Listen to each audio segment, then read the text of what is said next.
श्री गुरु महाराज की, गुरु सच्चे दरबार की, बोलिए घटगढ़वासी भगवान की, बोलो श्री स्वामी जी महाराज की जय।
महाराज की जय।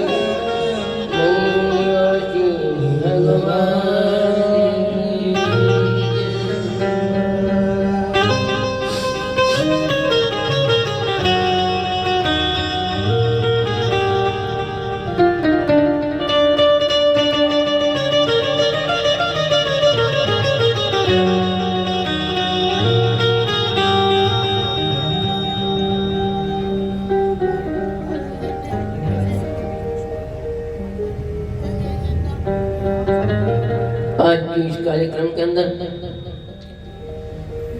पधारे हुए सरप्रयाग में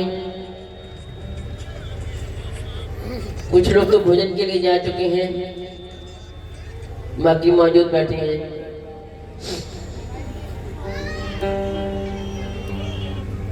क्योंकि जितनी भूख किसी की होती है उतनी ही उसे लेनी होती है, किसी को थोड़ी किसी को ज्यादा।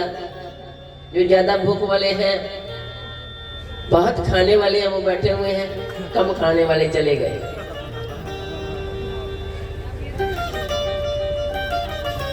जिससे मन की भूख को प्राप्त करने की तलब ज्यादा जाग जाए और रूह की प्राप्ति की कम हो, तो वो ऐसा ही कुछ कारण बन जाते हैं। और जिनको ज्यादा लेनी है वो बैठे रहते हैं।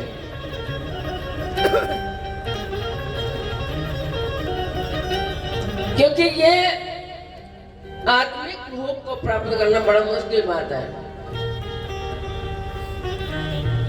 अगर इतना आसान होता तो सारे ही भगवान बन जाते, है ना? तो ये मजमे लगाने की क्या जरूरत थी? ये महफिल सजाने की क्या जरूरत है? ये महफिलें सजती किस लिए है, किस लिए सजाई जाती हैं? महापुरुषों की एक बहाना है। जो महापुरुष की महफिल बना देते हैं, कौन?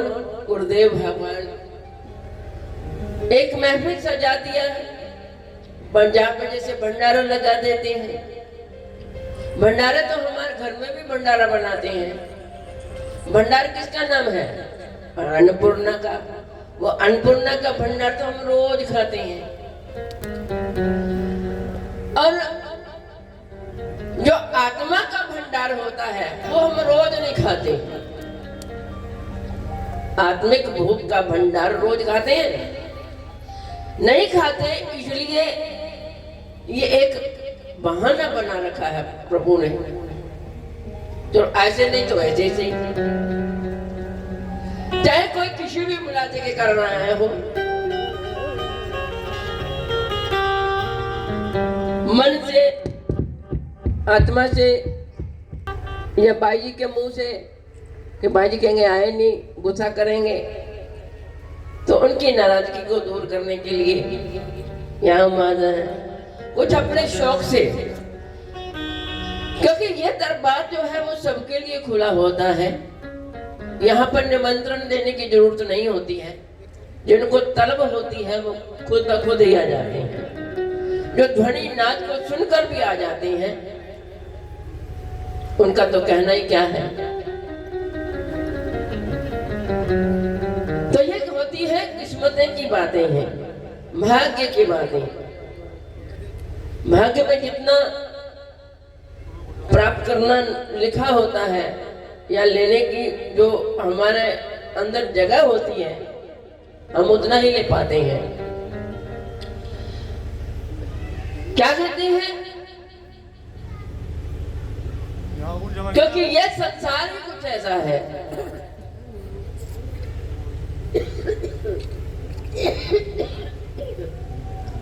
कहते ख्वाहिशें भटका देती हैं जिंदगी जीने के लिए।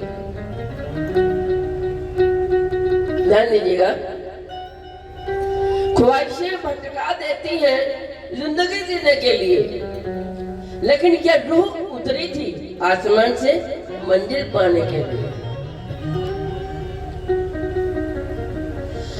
यह रूह इस धरती पर किस लिए आई? उस मुकाम को हासिल करने के लिए, उस मंजिल को हासिल करने के लिए, जिस प्राप्ति के लिए परमात्मा ने हमें मानुष देह दी है, ये मानुष की जिंदगी दी है। लेकिन ख्वाहिशें हमें ऐसे भटका देती हैं, हम जीने का हुनर कुछ और ही समझ लेते हैं, जीने का मतलब कुछ और ही समझ लेते हैं। खाना पीना ये हमारी जिंदगी का जीने का तरीका नहीं है।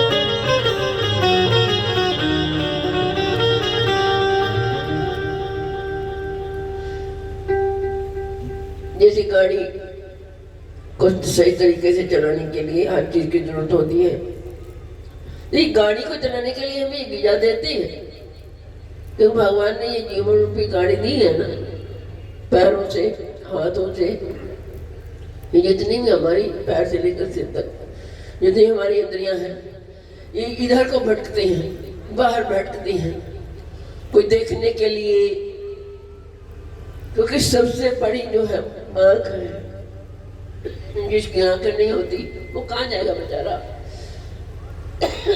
आंख है तो वो चलेगा, कदमों से चलेगा, हाथों से भी कर्म होता है, कदमों से भी कर्म होता है, जबान से कर्म होता है, कानों से होता है, लेकिन हर का लहजा जुदा जुदा है, हर चीज का लहजा जुदा है। नाक का भी लहजा जुदा है, इससे सुगंध ली जाती है, श्वास ली जाती है, और वो अंदर जाती है, महसूस कौन करती है? हमारी अंतरात्मा। और आत्मा का योग किससे है? परमात्मा से, क्योंकि परमात्मा का निवास है तो आत्मा की ईशान है। ये तो खोल है जिंदगी का जो हम देख रहे हैं, लेकिन ये आंखें बाहर संसार देखती हैं। परमात्मा को समझने के लिए हमें एक और आंख मिली हुई है, जिसका गुरुदेव की शरण के अंदर बैठने से, आदर होने से उसकी शनाख्त होती है, उसकी जानकारी होती है कि ये हमारी रूह ने ये खोल धारण किया, किस लिए किया है, हमारी आत्मा ने ये शरीर धारण किया है तो क्यों किया है? इसको अपने मंजिल को पाना है। मंजिल इसकी कौन सी है?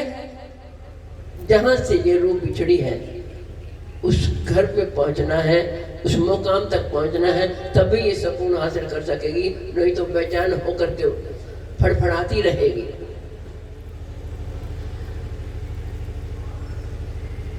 तो कहते हैं इस आत्मा को एक बुलबुल का खिताब दिया, बुलबुल का नाम भी दिया है। बुलबुल कितनी सुंदर होती है, उड़ती है, पुदकती है, चहचहाती है और फूलों का रस पान करती है, आनंद देती है। तो ये इसको बुलबुल कहा, रूह को। लेकिन ये कौन सी रस पान कर रही है? संसार के विकारों का रस पान करती है। कभी आंख का रस पान कर रही है, कभी कानों का, जबकि उसका मकसद कुछ और है। लेकिन हम बाहरी रुतमों के अंदर, बाहरी आवाजों के अंदर, बाहर के शीशों के अंदर इसमें भटक गए। चलते तो हैं, घूम रहे हैं, रस ले रहे हैं, खट्टा मीठा चटपटा सब कुछ ले रहे हैं, तरह तरह के लजीज खाने खाते हैं, लेकिन कभी जीवा से पूछा तुम्हें इतना हम तुम्हें देते हैं इसका स्वाद कैसा है? जीवा ने कभी नहीं बताया,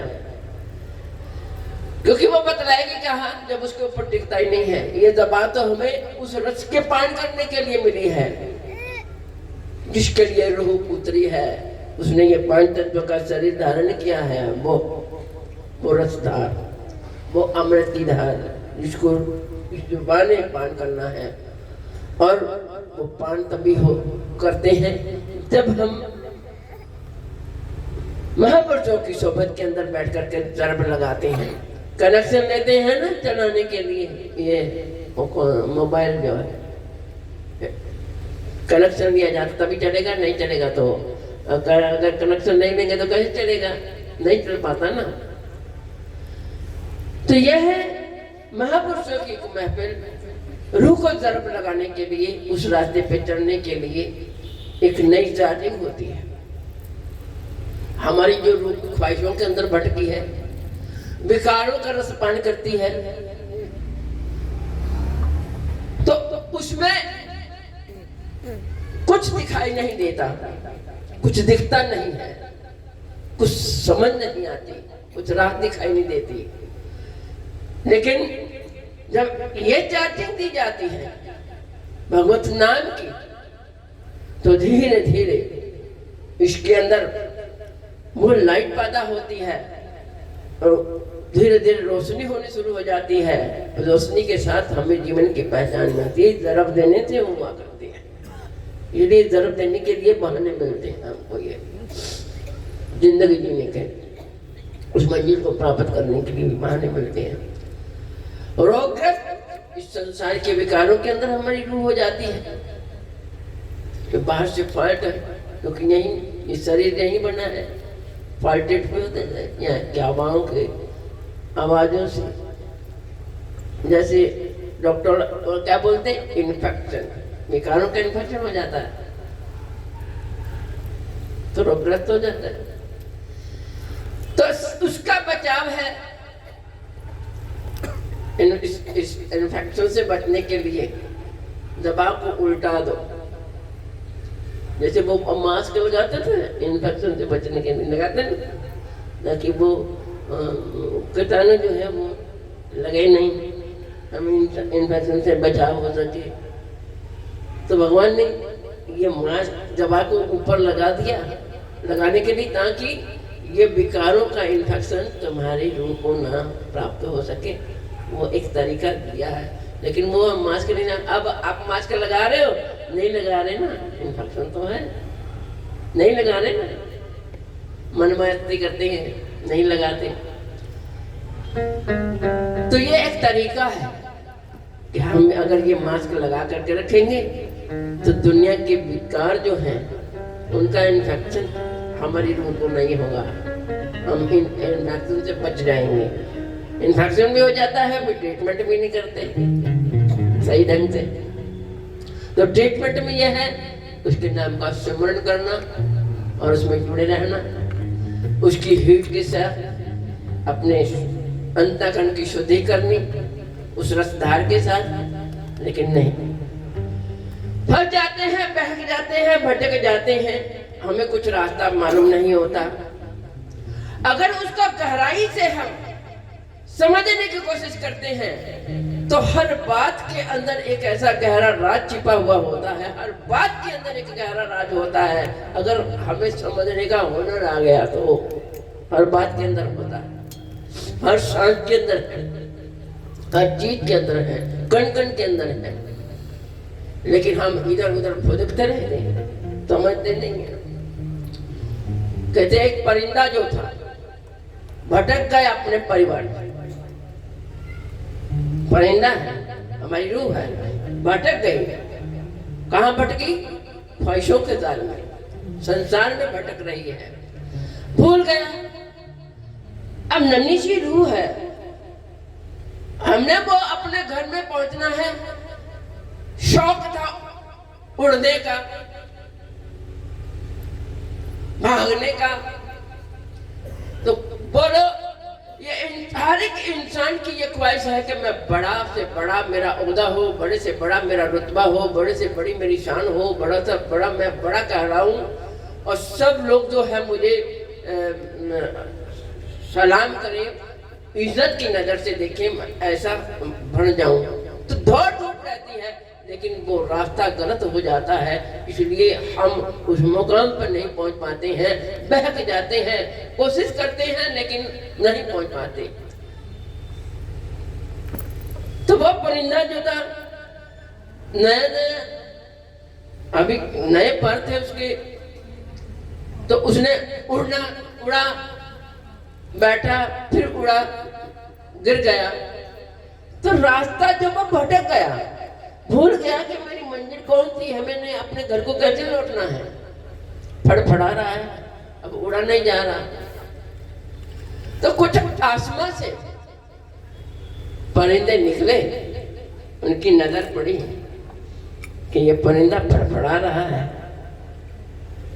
तो वो नीचे उतरा। नीचे उतरा, पूछा उससे कि तू यहाँ क्या कर रहा है, क्यों तड़प रहा है, क्या बात है? कहते मैं ना अपने घर का रास्ता भूल गया हूँ, मैं समझ नहीं पड़ रहा, अब मेरे से उड़ा नहीं जाता, मैं चला नहीं जाता, अभी मैं सीखा नहीं था, कहते अगर सीखा नहीं था तो उड़ना नहीं आता था तो फिर तूने जोर से उछाल क्यों मारी? जब तुम्हें पता ही नहीं था, तुम्हें इतनी अकड़ पकड़ करने की जरूरत क्या थी? जोश दिखाने की अपने आप में, मतलब उल्टा सीधा उन्हें और उसका अंतःकरण को जगाने की कोशिश करी कि तुम्हें जरूरत क्या थी ऐसा करने की? कुछ अकल से काम लेती ना। तो ऐसा कह करके उन्होंने उड़ान भरी कि देख ऐसे उड़ा जाता। उड़ के गए, ऊपर गए, नीचे आए, फिर उसे बुरा भला कहा, फिर उड़ गए, फिर वहां से घूम करके फिर नीचे को आए।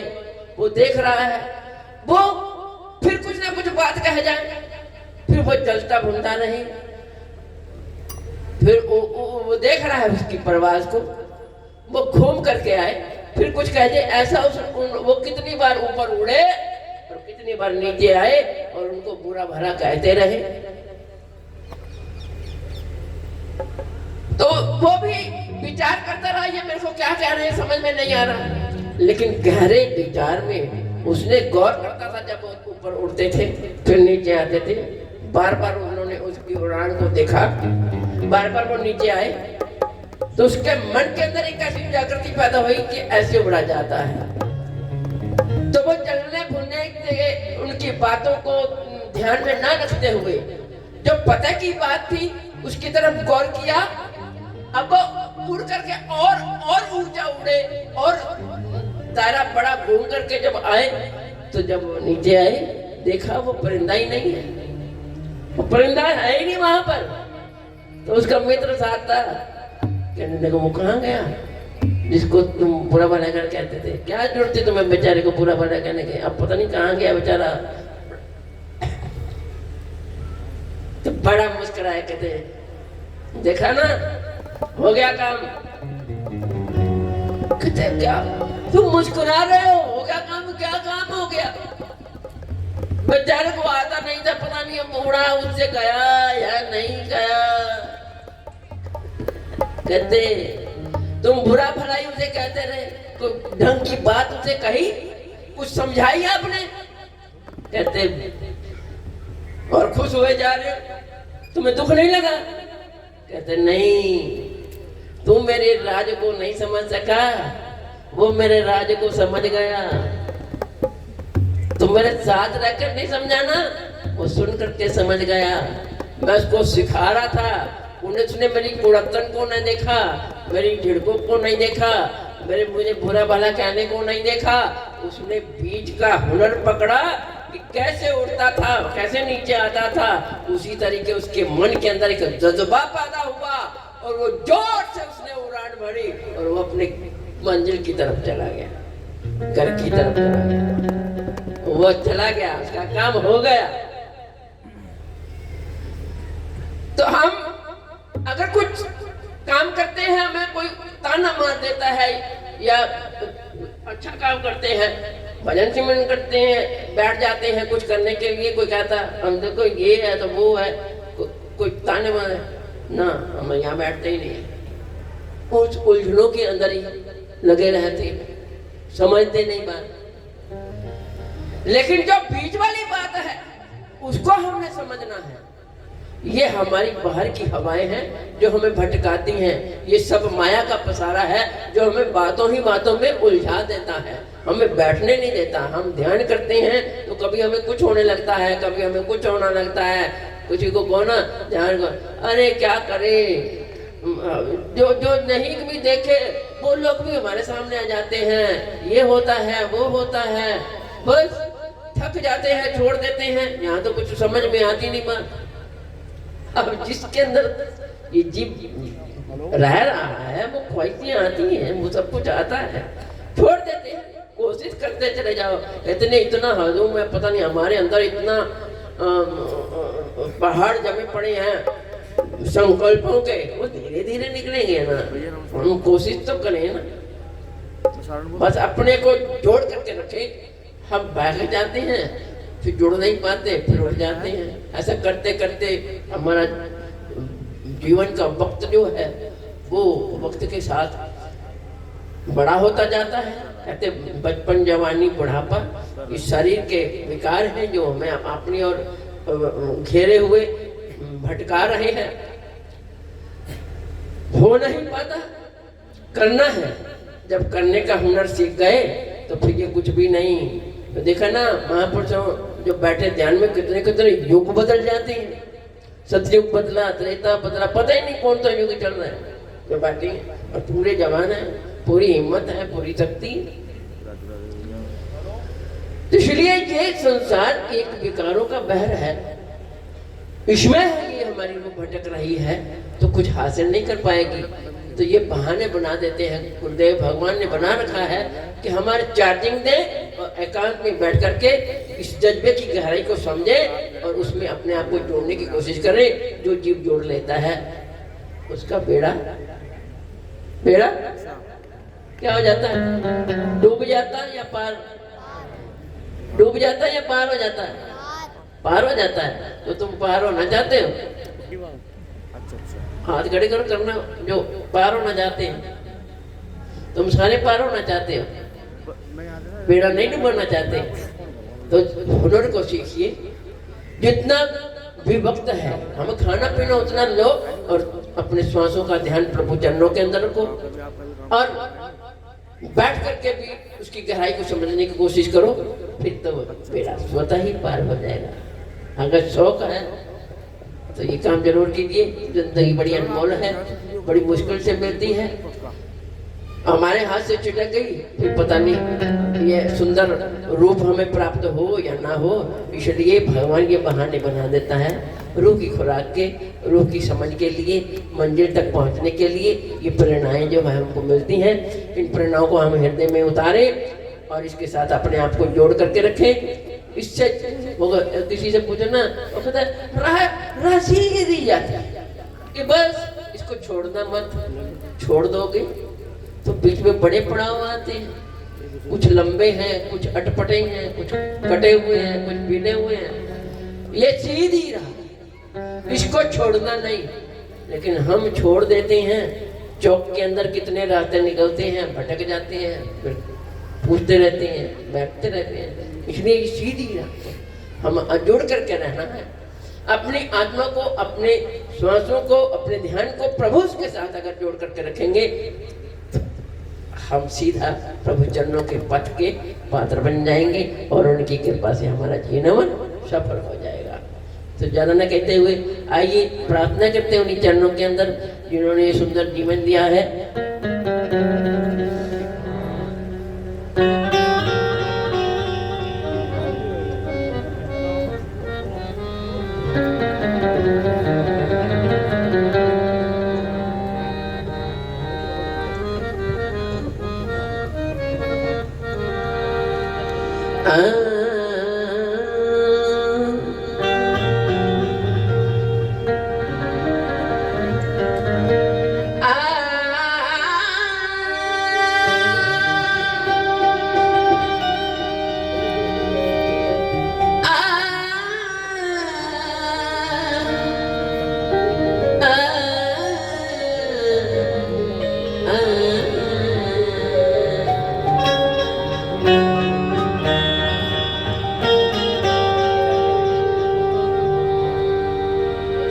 तोरे नाम की हूँ मैं दीवान,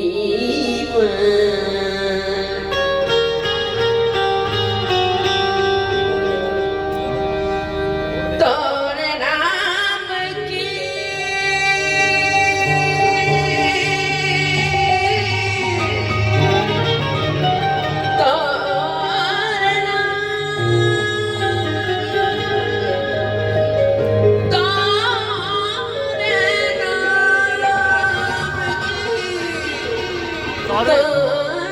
नाम की हो दीवानी,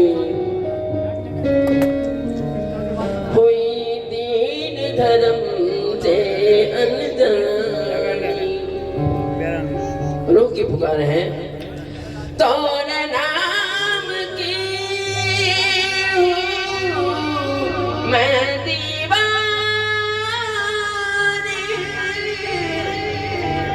कोई दीन धर्म से अनजानी, तोरे दर्शन का चिरतर से मोरे नैनन में आ जा, मोरे नैनन में आ जा, मोरे नैनन में आ जाओ। बोलिए श्री गुरु महाराज की जय, सच्चे दरबार की जय।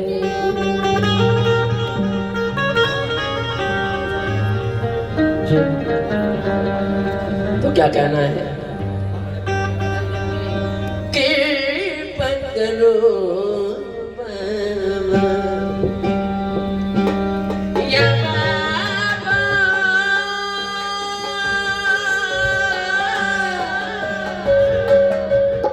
या बाबा,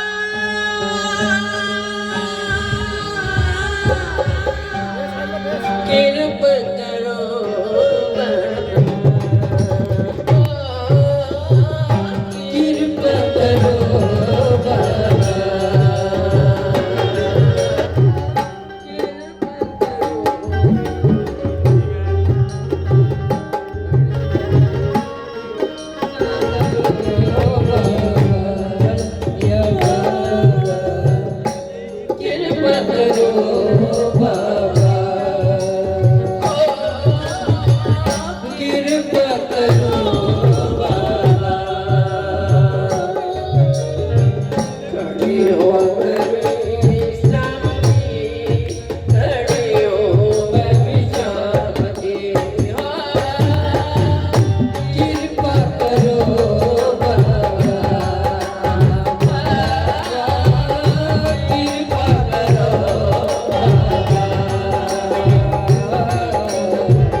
कृपा करो बाबा हरि विचार कृपा करो बाबा हरि विचार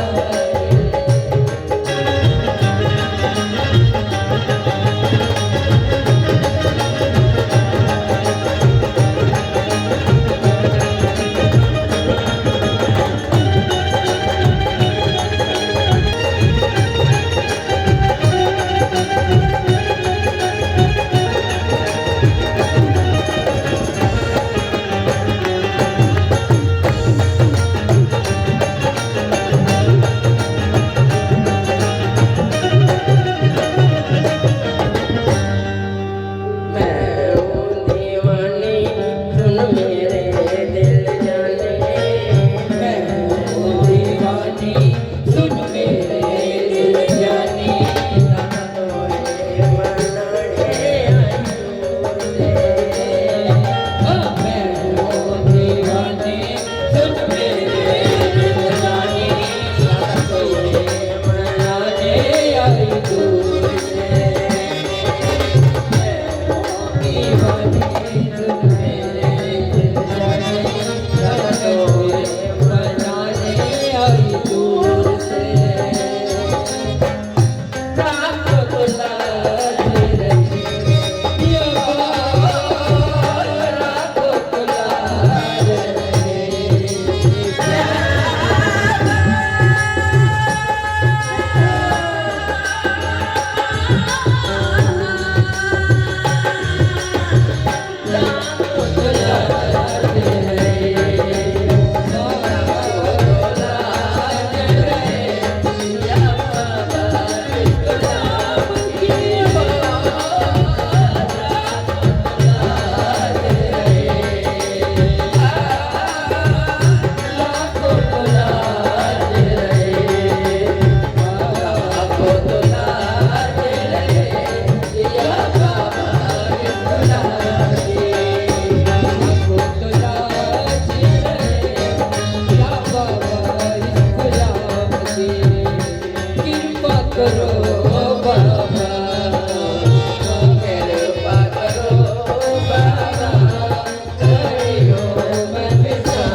बोले श्री गुरु महाराज आज की जय सच्चे दरबार दरबार की जय धनी निवासी भगवान